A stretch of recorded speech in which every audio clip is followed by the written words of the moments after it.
नमस्कार. मधुराव सीझन 2 भाग 13 मध्ये आपल्या सगळ्यांचं मनपूर्वक स्वागत करते.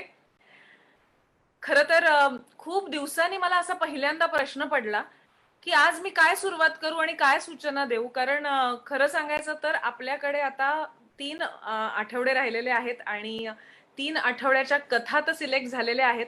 पण 3 आठवड्यासाठी शनिवारी Facebookवर आपण जे लाईव्ह ऐकतो, त्याची सुद्धा निवड झालेली आहे. त्यामुळे आता पाठवणाऱ्यांना हीच सूचना आहे किंवा हीच विनंती आहे, की मधुरव भाग म्हणजे आपला सीझन जो 2 आहे त्याचं मटेरियल सगळं फायनल झालेलं आहे.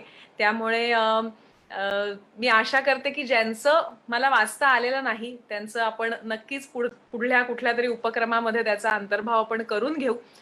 पण तरी सुद्धा मला सगळ्यांचे आभार मानायचे आहेत की इतक्या प्रचंड संख्येने तुम्ही तुमचं लिखाण पाठवलत की मला खरंच वाचता वाचता नाकी नऊ आल्या. इतकं छान तुम्ही प्रतिसाद दिलात त्याबद्दल खूप मनापासून तुमचे आभार मानायचे आहेत मला.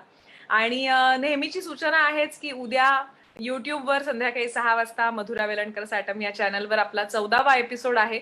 आणि ही कथा आहे प्राजक्ता दातार गणपुले हिची आणि ती वाचली आहे मुक्ता बर्वे हिने. एक खूप वेगळ्या म्हणजे वेगळ्या पद्धतीने एखाद्या विषयाकडे बघण्याची जी कला असते ती या कथेतनं नक्की तुम्हाला अनुभवायला मिळेल. त्यामुळे उद्या संध्याकाळी 6 वाजता प्रीमियर बघायला विसरू नका. आणि आता आजच्या एपिसोडला सुरुवात करूया. सगळ्यात आधी एक छानशी कविता आहे आणि मला या कवितेवरनं आपल्या जुन्या एका कवितेची आठवण झाली. किती नावाची एक कविता होती की किती या शब्दाचेच त्यांनी अनेक ठिकाणी त्याचा वापर करून वेगवेगळे अर्थ आपल्या समोर मांडले होते.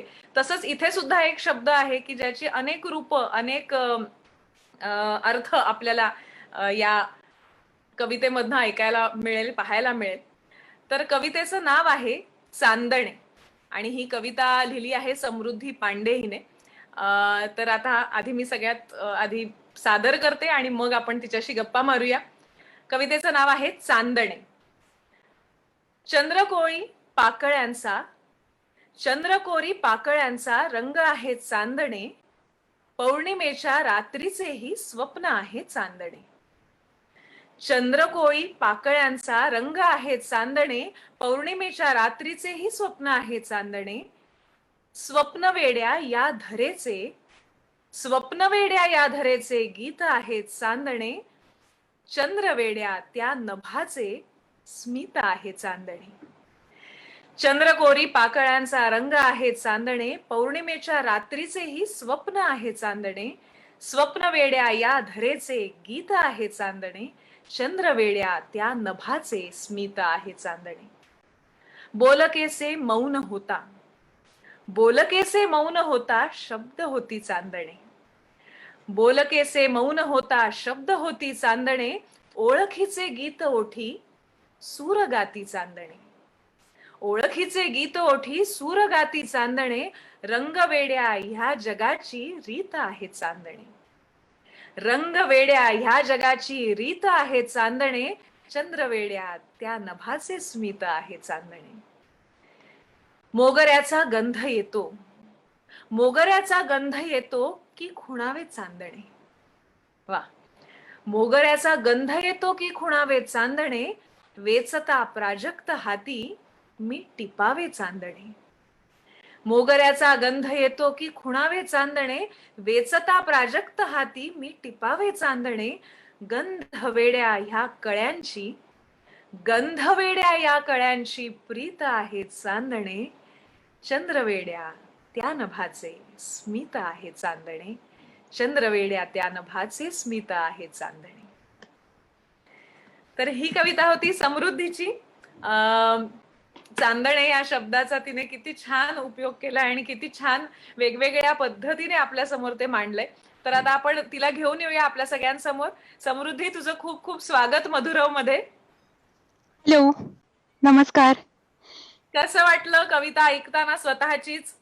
खूप छान अनुभव आहे आणि तू खूप छान सादर केली आहेस मधुराताई. आणि तुझं एक कविता सादरीकरण ऐकून मला एक चांदण्याचं चित्र डोळ्यासमोर रेखाटल्यासारखं झालं. खूप छान वाटलं. वा वा. पण आता तुझ्याविषयी मला जाणून घ्यायचंय. तू काय करतेस, काय लिहितेस, कधीपासून लिहितेस? नमस्कार, मी समृद्धी पांडे. मी अमरावतीला राहते आणि मी by qualification electronics and telecommunication engineer आहे आणि मी बाय क्वालिफिकेशन हॅलो हा, बोल बोल. मी बाय क्वालिफिकेशन इंजिनियर असले तरी बाय पॅशन मी सध्या गीतलेखनाच्या क्षेत्रात काम करतेय 2018 पासून. 2018 मध्ये मी इंजिनिअरिंगच्या फायनल इयरला असतानाच स्पंदने म्युझिक अल्बमच्या अंतर्गत मला गीतलेखनाची संधी मिळाली. तर त्या अल्बमचे संगीतकार सत्यजित लिमये होते, म्हणजे सत्यजित लिमये आहेत, आणि संगीत संयोजन सत्यजित केळकर सरांनी केलंय. आणि त्यात मी लिहिलेली 2 गाणी आहेत. त्यातलं एक गाणं सुप्रसिद्ध गायिका प्रियांका बर्वेने गायलंय आणि दुसरं गाणं मोरया गणाधीशा नावाचं तितकेच सुप्रसिद्ध ज्येष्ठ आणि श्रेष्ठ शास्त्रीय गायक पंडित रघुनंदन पणशीकर सरांनी गायलंय. क्या तर बात. वाव. वा वा असं वा. 2018 पासून माझं या क्षेत्रात पदार्पण झालं आणि त्यानंतरही वेगवेगळ्या अल्बम्सच्या माध्यमातून, वेगवेगळ्या गाण्यांच्या माध्यमातून अनेक संगीतकार, गायक आणि संगीत संयोजकांसोबत काम करण्याचा एक छान अनुभव आता माझ्या गाठीशी आहे. वा वा वा. हा अनुभव खरंच किती किती सुंदर आहे. म्हणजे इतके दिग्गज गायकांनी असं तू लिहिलेलं गीत गाणं हा अनुभव तू सांगितल्याचा खरंच फॅन्टॅस्टिक आहे. मला तुला आता हे विचारायचं की Thank you. आजची ही जी कविता मधुराताईंनी वाचली, चांदणे, तर ही कविता मुळात तुला सुचली कशी आणि चांदणे या शब्दाच्या अवतीभोवती इतक्या उपमा कशा काय सुचल्या? चांदणे ही कविता मला सुचली. ती एक मला नेहमी एक सवय आहे की कुठल्याही फोटोवरती मला कविता लिहायला आवडते, निसर्ग चित्रांवरती बेसिकली. निसर्ग मला सगळ्यात जास्त इन्स्पायर करतो कविता लिहिण्यासाठी. आणि असंच माझी एक मैत्रीण आहे राधिका, तर तिने काढलेला हा फोटो होता, मला वाटतं कोजागरीला तिने तिच्या इन्स्टा हँडल वरती पोस्ट केलेला. तर मी तिला विचारलं, मला या फोटोवरती कविता लिहायला आवडेल, तर लिहू का? तर तेव्हा मला त्या फोटोवरती सुचलेली ही कविता आहे. आणि मुळात त्यात मी चांदण्यांचं जे वर्णन केलं आहे, तर मला एक नेहमी वाटतं की चांदणं जेव्हा पृथ्वीवरती पसरतं किंवा जमिनीवरती पसरतं, तर ते एक चंद्राचं स्मित असतं आणि चंद्राचं प्रतिबिंब आपण पृथ्वीवरती बघत असतो. आणि जिथे जिथे पांढऱ्या रंगाची फुलं किंवा शुभ्र रंग दिसतो, तर ते सगळं चांदण्यांचं एक रूपक त्यात मला कुठेतरी जाणवलं. आणि अशा प्रकारे ही कविता सुचली. आणि आपण असं म्हणतो की स्वरांचं लख्ख चांदणं पसरलं होतं. मी कुठल्याही मैफिलीचा पण एकदा रिव्ह्यू लिहिताना असं चुकून म्हणजे सहजतेने लिहिलं गेलं की स्वरांचं लख्ख चांदणं पसरलं होतं. तर ते सुद्धा मला ही कविता लिहिताना आठवलं आणि मी ते या कवितेत योजलं. इथे आपले जे आज प्रेक्षक आहेत, जे आपला आजचा जो भाग आहे तो आता ऐकतायत, त्यांनी इथे अनेक प्रतिक्रिया दिल्या आहेत. त्या आता मी तुला वाचून दाखवतो. इथे शुभदा आघोर आहेत, त्या म्हणतात की वा, मस्तच, चांदणे चांदणे आणि टिंब टिंब टिंब, की प्रत्येक ठिकाणी चांदणे हा शब्द येऊ शकतो अशा ह्यांनी आहे. ज्योती जोशी आहेत, त्या म्हणतात की फारच सुंदर कविता होती. प्राजक्ती वागळ आहेत, त्या म्हणतात की छान कविता, वाचनही फार अप्रतिम झालं. प्राजक्ती वागळ हे सुद्धा म्हणतात की नवीन प्रकार, फोटो पाहून कविता सुचणं हा फार एक वेगळा प्रकार होता, तो ऐकून फार मजा आली. आणि सुकन्या सावंत आहेत, त्या म्हणतात की so happy to see you here Samruddhi. Thank you. Sukanya माझी खूप चांगली मैत्रीण आहे आणि सोशल मीडियाच्या माध्यमातूनच मी तिच्याशी कनेक्ट झाली आहे. या प्रतिक्रियांबद्दल आणि आजच्या तुझ्या अनुभवाबद्दल मग तू काय सांगशील? मी मधुरवचे काही एपिसोड फॉलो करते रेग्युलरली. मागच्या एपिसोड मध्ये पण सादर झालेल्या सगळ्या कविता आवडल्या मला. मधुराताईने सादर केलेला मोगरा फुलला नावाचा लेख होता, तो सुद्धा खूप आवडला. आणि मला एकंदरीत या मधुर उपक्रमाबद्दल सांगताना एवढंच म्हणायचंय की कथा कविता आणि विविध कलांचा आनंददायी अनुभव, मधुर मधुरसे शब्द मधुरसे नाव त्याचे मधुर. वा वा वा वा. किती गोड. हो, खूप खूप छान आनंददायी अनुभव आहे. आणि मुळात कला या इनहेरिटेड असतात असं म्हणतात. तर माझी आई सुद्धा कथा लेखिका आहे. माझी आई अमरावतीला न्यू हायस्कूल मेन आणि ज्युनियर कॉलेजमध्ये मुख्याध्यापिका म्हणून कार्यरत होती. आता लास्ट इयरच ती रिटायरमेंट झालंय तिचं. आणि आता तिने कथामौक्तिक या ब्लॉगच्या माध्यमातून कथा लेखनाला सुरुवात केली आहे. तर कुठेतरी लहानपणापासून तिच्याकडे बघून मी लिहायला सुरुवात केली. 4थीत असताना मी पहिल्यांदा लेख लिहिला होता आणि नंतर 7वीत असताना पासून माझ्या कविता लेखनाला सुरुवात झाली. वा वा वा, खूप छान. खूपच छान वाटलं तुझ्याशी गप्पा मारून. कारण व्यवसाय थँक्यू. काहीतरी वेगळाच आहे आणि तुझी आवड ही नुसती तू जोपासत नाहीयेस, तर आता त्यालाही व्यवसायाचं रूप येतंय. हे ऐकून त्यालाच छान वाटलं. व्यवसायात रूपांतरित करण्याची माझी खूप इच्छा आहे आणि मी त्या दृष्टीने आता सध्या कार्यरत पण आहे. प्रयत्न माझे सुरूच आहेत. नक्की, नक्की. म्हणजे आपण पहिल्या मधुराव 1 मध्ये असं म्हटलं होतं, आपल्याकडे अनेक मार्गदर्शक आले होते, की खत पाणी घालत राहायला पाहिजे प्रत्येक गोष्टीला. अगदी खरंय. लिखाण प्रवासाला सुद्धा छान खत पाणी घालत राहा आणि तुझा हा प्रवास असाच बहरू दे अशी आशा करतो आणि तू मधुरमध्ये आलीस त्याबद्दल खूप खूप मनापासून धन्यवाद. Thank you so much. खूप छान वाटलं मला आज या कार्यक्रमात सहभागी. आणि त्या 2 ओळी ज्या आता म्हणालीस त्या मला नक्की पाठव. मला नक्की, नक्की. आवडतील जपून ठेवायला. अ, आता आपण भेटणार आहोत आपल्या पुढच्या लेखिकेला, पण त्याआधी आपण त्यांचं लिखाण ऐकणार आहोत. आणि खरं तर इतकी छान सुंदर आपण आता थोडीशी काय मन प्रसन्न करणारी अशी कविता आपण ऐकली. पण आता थोडंसं मन हेलावून टाकणारा असा हा लेख आहे. पण मला खात्री आहे की जे लिखाणावर प्रेम करतात, जे भाषेवर प्रेम करतात आणि लिखाणातनं व्यक्त होतात, त्यांना नक्कीच हा भावेल आणि अंतर्मुख करायला लावेल. लेखाचं नाव आहे चेहरा आणि स्नेहा शेडगे यांनी लिहिलेला हा लेख आहे. त्यांनी अनेक लेख पाठवले होते, कविताही पाठवली होती. तर त्यातला हा लेख मी आता सादर करते. लेखाचं नाव आहे लेख लेख म्हणण्यापेक्षा आपण त्याला लघुकथा म्हणायला हरकत नाही. थोडी कथेचं रूप आहे त्याचं. तर चेहरा. झपाझप पावले टाकत अंधारातून वाट काढत दोघी निघालो खरं. झपाझप पावले टाकत अंधारातून वाट काढत दोघी निघालो खरं. पण निशाताई मला फार भीती वाटतेय. आईने चिठ्ठी वाचली नसेल ना? नाहीतर आज काही खरं नाही बघ. नीतू, आता जास्त विचार करू नकोस आणि मलाही टेन्शन देऊ नकोस. सकाळपासून कोणतंच काम धड झालेलं नाही. बडबड न करता पाय उचल. आधीच रस्ता नीट सापडेना. नक्की बरोबर चाललोय की नाही तेही समजत नाहीये. पिकनिकच्या नावाखाली आपण परवानगी न घेता निघालो. ह्याचा खरं तर पश्चाताप होतोय आता मला. ताई, तुला आणि भीती शक्यच नाही. पश्चाताप मला होतोय. कुतूहल म्हणून तुझ्या बरोबर आले खरं. बरं झालं. त्यामुळे कळलं की असं म्हणतानाच अचानक एक भली मोठी सावली मागून येत आहे असं जाणवलं. थांबलो तर तीही स्तब्ध उभी. ती सावली आता अगदी जवळ येऊ लागली. तशी आम्ही पळत सुटलो. निशाताई लवकर पळ. आता मात्र बोबडी वळायची बाकी. एवढा भयानक आवाज होता तो. तिथेच दोघेही बेशुद्ध पडलो असतो. दुसऱ्या दिवशी सकाळी जाग आली तेव्हा नीता अंथरुणात गाढ झोपलेली. मला असे स्वप्न कसे पडले? का खरोखरच काल काही झालंच नाही? का मला आठवत नाही? विचार करून डोकं बधीर झालं. पटकन उठून बसले आणि बाजूचा ड्रॉवर उघडला. त्यात चिठ्ठी नव्हती. म्हणजे नक्की काय समजायचं? आईला ती मिळाली असेल तर मग एवढी शांतता कशी? नीताला हलवून उठवलं. काय ग नीतू, आपण घरी कसे आलो? मला लवकर सांग, काही आठवत नाहीये. आईला काही समजलं का? नाही ग ताई, आई तर आपण आल्यावर 12 वाजता आली गावावरून. त्याआधी आपण येऊन झोपलो सुद्धा. मी रात्री उठले आईचा आवाज ऐकून, मग पुन्हा झोपले. काही नाही ग, तुला काल धम्माल मस्तीमुळे आणि थकल्यामुळे आठवत नसेल. आता विसर सगळं. आईला काही सांगू नको, नाही तर बाहेर जायचे बंद होईल आपलं. आई सकाळपासून नॉर्मल वागत होती.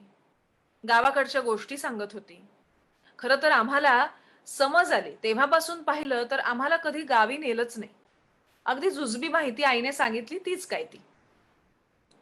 असे का होते? नेहमी तेच स्वप्न पडते ताईला. आईला सांगायला हवं का? पण हे सगळं आता त्रासदायक झालंय. खरं तर वर्षांपूर्वीची घटना होती. आईला सांगू नको असं सांगितलं काय, दमच दिला होता ताईने. त्या दिवशी मी पुढे पळत आले, पण ताईला यायला उशीर झाला. आणि आली तर अगदी अस्ताव्यस्त कपडे आणि विस्कटलेले केस झाले होते. ती खूपच घाबरलेली. तिला विचारलं तर साप बघितला म्हणून घाबरून पडले. असं सांगितलं होतं तिने. त्यानंतर आलेला ताप 2 महिने कमी झाला नाही. आठवतं मला. मग हळूहळू तब्येत बरी झाली, पण त्यानंतर सावली बघितली तरी ती किंचाळते. अगदी स्वतःची सुद्धा. काय झालं, किती विचारलं तरी सांगत नाही. त्यामुळे डॉक्टर तरी काय उपचार करणार? औषधाने आराम पडतो, पण हा कायमस्वरूपी उपचार नाही. डॉक्टरांनी तसे सांगितलंय. कसला तरी मानसिक धक्का बसलाय, हळूहळू कमी होईल. काल तिने दरवाजा बंद केला, तो स्वतःसाठी कायमचा. आज खूपच अस्वस्थ होती ती. तिने स्वतःच्या चेहऱ्यावर सुरीने वार केले होते. रक्तबंबाळ अवस्थेत तशीच बाहेर आली. विद्रूप केला होता चेहरा. मी आता नाही रडणार. मला कोणी घाबरवणार नाही, मीच घाबरवेल त्याला. माझ्या चेहऱ्यावरील नजर हटत नाही का? बघ म्हणा, बघ हा चेहरा. काय समजतो तो? त्याला आवडेल ते विद्रूप करेन मी. आता मी बिनधास्तपणे बाहेर जाऊ शकते. आता नाही कोणाला घाबरणार. आम्ही सगळेच धास्तावलो. आईला काही सुधरेना. ती हादरली होती समोरचं दृश्य बघून. सगळ्यांनी धावपळ करून दवाखाना गाठला. ताई बेशुद्ध अवस्थेतच होती. एवढी वाईट अवस्था कोणामुळे झाली हे कळेच ना. काय झालं असेल त्या 15 मिनिटात? कसं आठवत नाहीये तिला? मला शेवटपर्यंत कळलं नाही.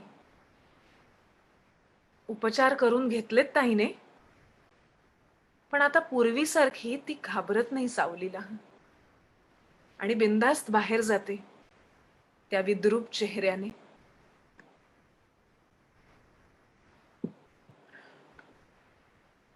खूप वेगळ्या पद्धतीने लिहिला होता हा लेख. विषय हा सगळ्यांनाच मी म्हटलं तसं हेलावून टाकणारा आहे किंवा त्रास देणारा आहे. त्याची मांडणी ही थोडीशी वेगळी आणि कदाचित त्या विचित्र मांडणीमुळे सुद्धा असं एक अनइझी फिलिंग येतं ना, तसं ते वाचल्यानंतर मी तिसऱ्यांदा वाचला तरी मला असं अनइझी फिलिंग आलं. कारण मला असं वाटतं की आपण खूप छान हसत जगाकडे सौंदर्याच्या दृष्टीने पाहतो. जगातलं सौंदर्य आपल्यापर्यंत आपण आपल्या मनापर्यंत ठेवायचा प्रयत्न करत असतो. पण ज्यांच्या वाट्याला काही असे क्षण येतात, ते यातनं कसे बाहेर पडत असतील. आणि त्याचं हे असं रूप बघितलं की खरंच थोडा वेळ आपण म्हणतो ना की काही सुचत नाही आणि सुन्न व्हायला होतं. तसंच झालं कुठेतरी. आपण सगळ्यात आधी स्नेहाताईंना घेऊन येऊया. स्नेहाताई, मधुरमध्ये तुम्ही आलात त्याबद्दल तुमचे मनापासून खूप खूप आभार आणि तुमचं स्वागत. नमस्कार. काय सांगाल तुम्ही काय करता, कधीपासून लिहिता आणि या कथेविषयी सगळंच आम्हाला जाणून घ्यायचंय. मी खूपच छान पद्धतीने कथा वाचली. खरं तर मी सहज म्हणून ही कथा लिहिलेली होती. मी सुरुवातीला कॉलेजला असताना कविता करायची आणि कमी बोलत असल्यामुळे लिखाणातून व्यक्त होत होती. आणि त्यानंतर मग हळूहळू स्नेहाताई, तुमचा हँड्स फ्री आहे तो जरा जरा ओठांच्या जवळ पकडा ना, म्हणजे सगळ्यांना छान ऐकू येईल. हा. हॅलो, आता येतो आवाज? मस्त मस्त. मी स्नेहा शेडगे, मी ठाण्यात राहते आणि मी लिखाणाला सुरुवात ही कॉलेजला असतानाच केली होती. म्हणजे तेव्हा सुरुवातीला मी कथा आणि कविता जास्त लिहायची. कविता तेव्हा आपण सहज लिहितो त्या पद्धतीने जशी आपल्याला सुचते तशी लिहिली गेलेली होती. आणि त्यानंतर मी जे जॉबला लागले त्यानंतर लिखाण आणि वाचन थोडंफार कमी झालं. आणि मी जे नोकरीला होते ती कोर्टामध्ये, म्हणजे जिल्हा न्यायालय ठाणे येथे मी कार्यरत होते गेली 22 वर्ष. आणि तिथे भरपूर असे काही केसेस येत होत्या किंवा अनुभव माझ्या गाठीशी होता किंवा ऐकलेल्या मौखिक गोष्टी आपण जे सुरुवातीला म्हणतो ते आपण कथेत रूपांतर होतं किंवा त्या गोष्टी सांगितल्यासारख्या होतात, त्या माझ्या मनात घोळत राहायच्या आणि मग त्या कुठेतरी आपण सांगितल्या गेल्या पाहिजे त्या दृष्टीने मी लिखाणाला सुरुवात करत होती. म्हणजे जे आपण ऐकलं ते लिहित होती आणि त्यातूनच मला कथा अशा पद्धतीने लिहायला सुरुवात झाली असं म्हणायला हरकत नाही. पण त्याची मांडणी किंवा त्याच्यावर संस्कार अजून केले गेलेले हवेत अशा पद्धतीने ज्या कथा माझ्या अजून कच्च्या लिहिलेल्या आहेत त्या अजून मी प्रयत्न करते की चांगल्या पद्धतीने सगळ्यांसमोर पोहोचाव्यात. आणि जी काही घटना घडतात त्या आजूबाजूला आपल्या घडत असतात, पण आपलं लक्ष हे शक्यतो केव्हा केव्हा जातं किंवा आपण त्यातून काही बघूच शकत नाही. असंही होऊ शकतं की हम्म. त्यातून पर्याय काय आपल्याकडे. आपली जीवन एवढं फास्ट झालेलं आहे किंवा धावपळीचं झालेलं आहे. हम्म. त्याच्यामुळे कदाचित अशा काही प्रश्नांकडे दुर्लक्ष होतं. पण ज्या काही समाजात स्त्रिया आहेत त्या पण तिघीच होत्या. त्या माझ्या डोळ्यासमोर जी मौखिक गोष्ट ऐकवत आलेली त्या दृष्टीने मी कथा लिहिलेली आहे. हम्म. आणि असं म्हणेल की जी तुम्ही ती पोचवली किंवा पोचवण्याचा माझ्याकडनं प्रयत्न झाला तो नक्कीच सगळ्यांना काहीतरी देऊन जाईल असं वाटतं. वा. नाही, खरंय. मला इथे फक्त एकच सांगावं असं वाटतं ते म्हणजे हे की मेंटल हेल्थ हा जो विषय आहे त्याच्याबद्दल बऱ्याच वेळा बोललं गेलंय आणि बऱ्याच वेळा सांगितलं सुद्धा गेलंय, पण ह्या अशा पद्धतीने मेंटल हेल्थ सारख्या एका महत्वाच्या विषयावरती एका वेगळ्या दृष्टिकोनातून काहीतरी तुम्ही लिहिलं. खूप खूप वेगळं होतं. म्हणजे त्यातून अजूनही मी ते सावरतोय. ते मधुराताईचं जेव्हा वाचन चालू होतं मी ऐकत होतो, खूप खूप वेगळं होतं.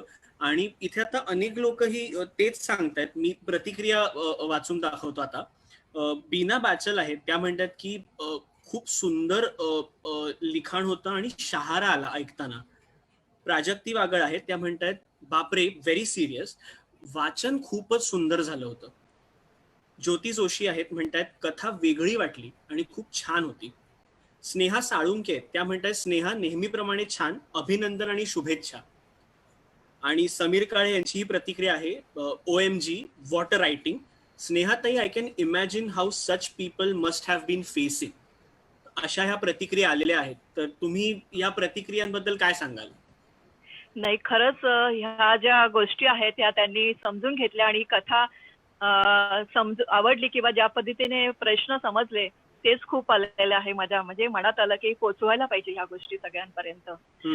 कारण काही असतं की आपण आपली सामाजिक जाणीव ठेवतो पण आपण त्यांना मदत करू शकत नाही किंवा प्रयत्न केला तरी ह्या गोष्टीला ज्या पद्धतीने ती स्वतःच्या आईला सुद्धा सांगू शकत नाही. बरोबर. तेवढं सुद्धा ते डेअरिंग हे पाहिजे की आपला मनमोकळेपणा असला तरी समाजामध्ये आजकाल स्वतःवर अत्याचार करून घेतले जातात अशी परिस्थिती आहे. पण दुसऱ्याला सुधारायला कोण जात नाही.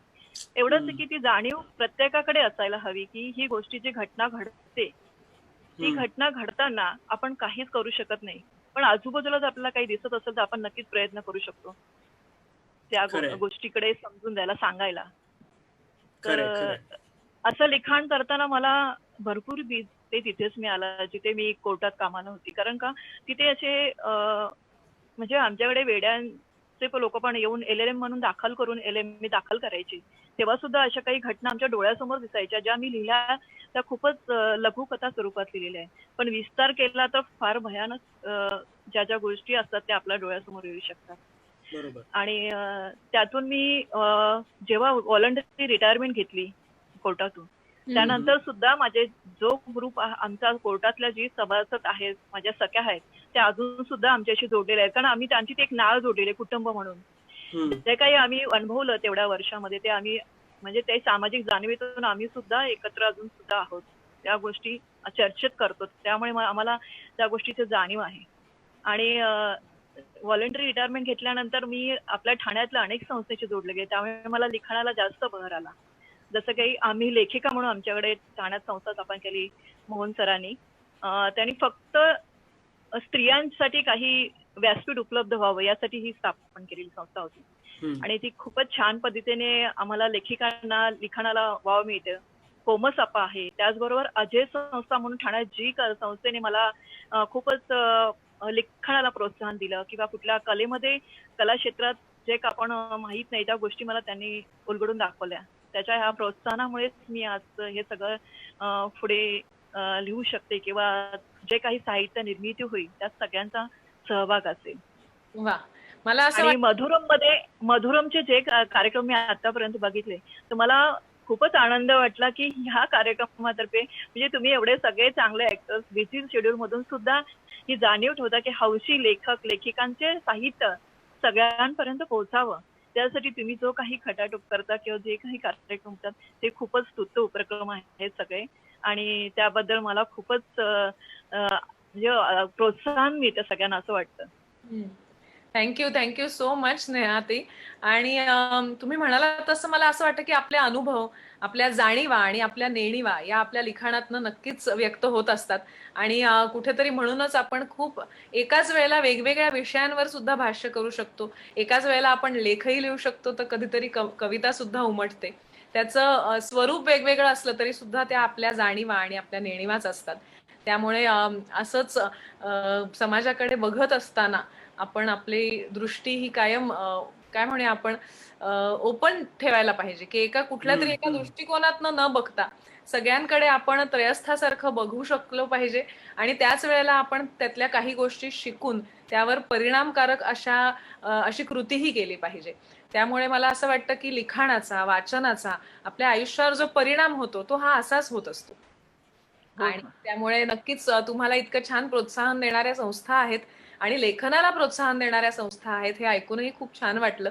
कारण हाताने लिहिणं ह्याच्यात जी मजा असते ती खरंच नवीन पिढीपर्यंत पोहोचायला पाहिजे आणि त्यातला आनंद त्यांना घेता आला पाहिजे. त्यामुळे असं प्रोत्साहन करणाऱ्या संस्था आहेत त्यांचंही कौतुक. आणि बरोबर. इथे आलात त्याबद्दल तुमचेही आभार. नाही, आणि ह्या सुरुवातीला मी जे बोलते त्या संबंधी मला दीपक वेलणकर सरांचा खूप सपोर्ट होता, कारण मी हे सगळं जे काही आज बोलते आहे ते त्यांच्यामुळेच. हा.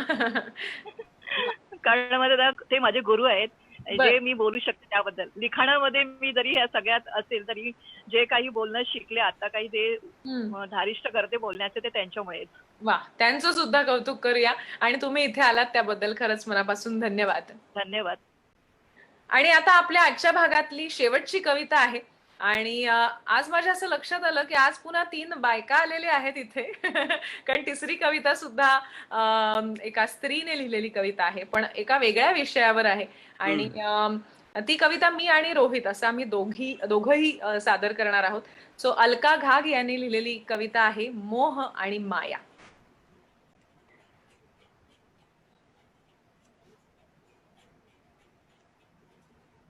आम्ही दोघं सादर करतोय त्याच्यामुळे मी माया वाचणार आहे आणि रोहित मोह वाचणार आहे. सो तुमच्या लक्षात येईल आणि सादर करतो. ये फिरुनी पाखरा, ये फिरुनी पाखरा, तव स्पर्शास जीव आतुरला. हे घरटे सजविले तव भवितव्यासाठी, हे घरटे सजविले तव भवितव्यासाठी, का धाविशी अप्राप्या पाठी. ये फिरुनी पाखरा, तव स्पर्शास जीव आतुरला. हे घरटे सजविले तव भवितव्यासाठी, का धाविशी अप्राप्या पाठी. नको साध देऊ अशी व्याकुळ, नको साध देऊ अशी व्याकुळ, गवसणी घालत मी स्वप्नील. नको साध देऊ अशी व्याकुळ, गवसणी घालत मी स्वप्नील. अनंत अवकाश अनंत सागर, अनंत अवकाश अनंत सागर, मज तरू दे स्वबळावर. का उगाच करीशी वणवण, का उगाच करीशी वणवण, या इथे ममतेचा सागर. का उगाच करीशी वणवण, या इथे ममतेचा सागर. हे आकाशही आहे विलक्षण, हे आकाशही आहे विलक्षण. स्नेहबंधने डावलून इथली, स्नेहबंधने डावलून इथली. का शोधिसी उगाच कणकण, का शोधिसी उगाच कणकण. पंखास दिलेस बळ, पंखास दिलेस बळ अन दिलीस दृष्टी जगण्याची. पंखास दिलेस बळ अन दिलीस दृष्टी जगण्याची.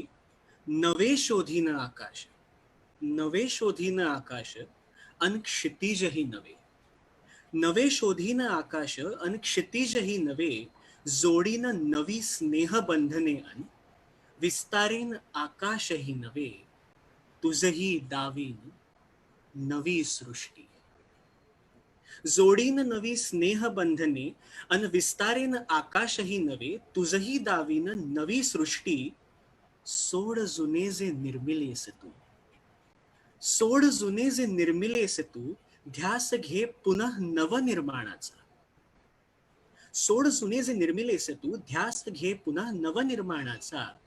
पंख पसरुनी पहा पुन्हा, पंख पसरुनी पहा पुन्हा, पुनश्च होई पाखरू अन विहर आस म्हणती, तोडून बंधने जगण्याची एक वार झेप घे अनमुक्त हो दिगंतरी, अनमुक्त हो दिगंतरी.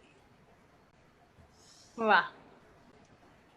मोह आणि माया, खरंच म्हणजे माया बोलावतेय, पण मोहाला मात्र मोह झालेला आहे. पण असं खरंच हे किती खरं आहे की आपल्याला मोह होतो आणि आपण अनेकदा त्याच्या नादात मायेला मागे टाकतो किंवा विसरतो. तर अशा एका वेगळ्या विषयाची ही कविता अलकाताईंनी लिहिली. त्यांना आपण घेऊन येऊया सगळ्यांसमोर. अलकाताई, तुमचं मधुराव मध्ये खूप खूप स्वागत. नमस्कार. काय सांगाल, कधीपासनं लिहिताय, काय करता आणि ही कविता तुम्हाला कशी सुचली? आणि खूप छान विषय होता, त्यामुळे याविषयी काय सांगाल?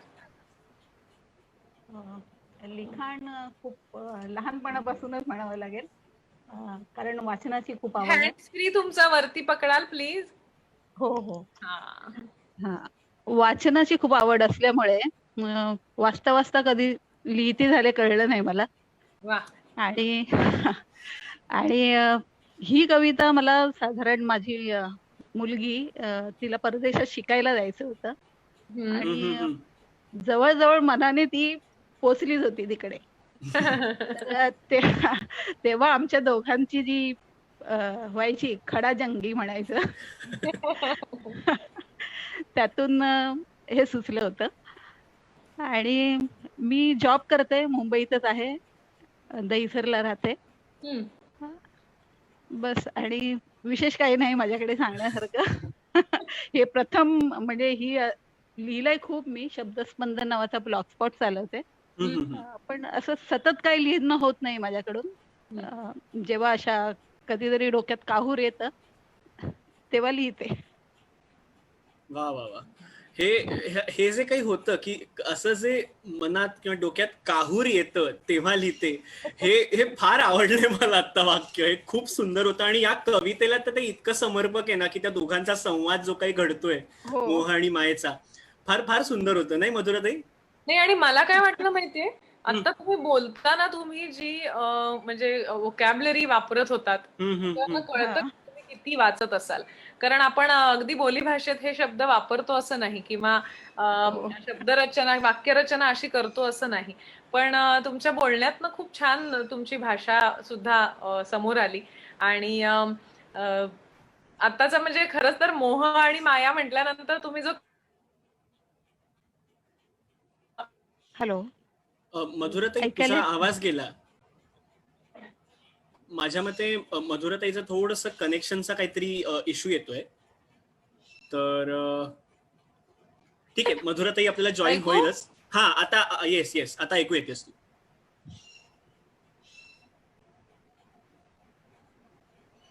मधुराताई आता ऐकू येते? हॅलो. ओके, मधुराताई आपल्याला जॉईन होईलच, तिचं कनेक्शन थोडं स्टेबल झालं की. पण आपण तो संवाद कंटिन्यू करू. पण त्याच्या आधी मी तुम्हाला ह्या कवितेवरती जे आपले इथे प्रेक्षक आहेत, जे ऐकतायत आपला आजचा भाग, तर त्या प्रतिक्रिया तुम्हाला सांगतो त्या सगळ्या प्रेक्षकांच्या.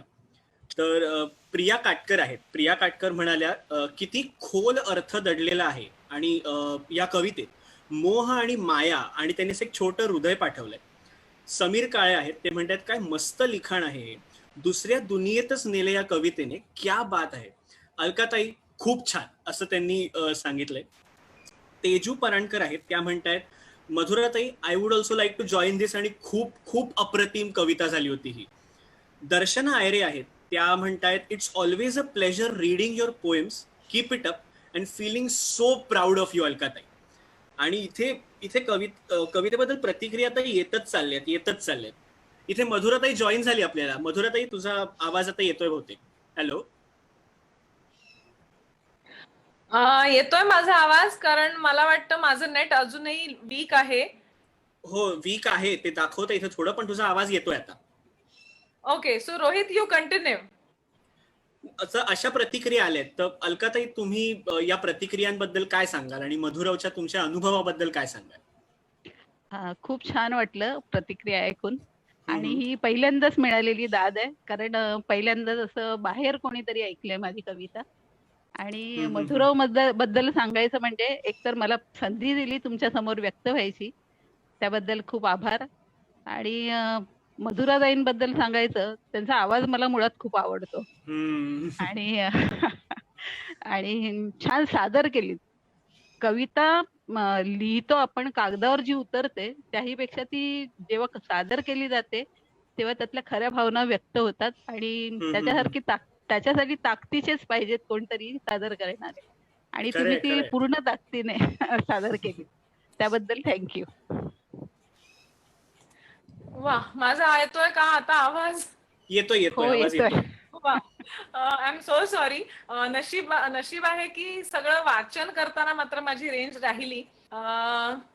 पण तुम्ही सगळेजण नाही काय येते माझा आवाज अजून? येतोय येतोय. येतोय. Okay okay. मला कळत नाहीये की माझा आवाज येतोय की नाही.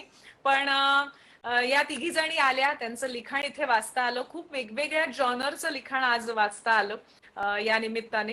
त्यामुळे खूप आनंद होतोय. तुम्ही तिघी इथे आलात त्याबद्दल तुमचे मनापासून आभार मानते. आणि पुन्हा रेंज जायच्या आत उद्याची अनाउन्समेंट करून टाकते की युट्यूबवर 6 वाजता कथा ऐकायला विसरू नका. मुक्ता बर्वे आपल्या सगळ्यांची आवडती आणि अतिशय ताकदीची अभिनेत्री, तिने वाचली आहे उद्याची कथा. आणि 6 वाजता मधुरा वेलणकर साटम या युट्यूब चॅनलला कनेक्ट व्हा आणि चॅनल लाईक करा, शेअर करा, सबस्क्राईब करा आणि एक छान गोष्ट आणि त्याचा अनुभव घ्या. आणि पुढच्या शनिवारी भेटूया फेसबुकवर पुन्हा लाईव्ह. आणि तोपर्यंत लिहित राहा, वाचत राहा आणि व्यक्त होत राहा. धन्यवाद.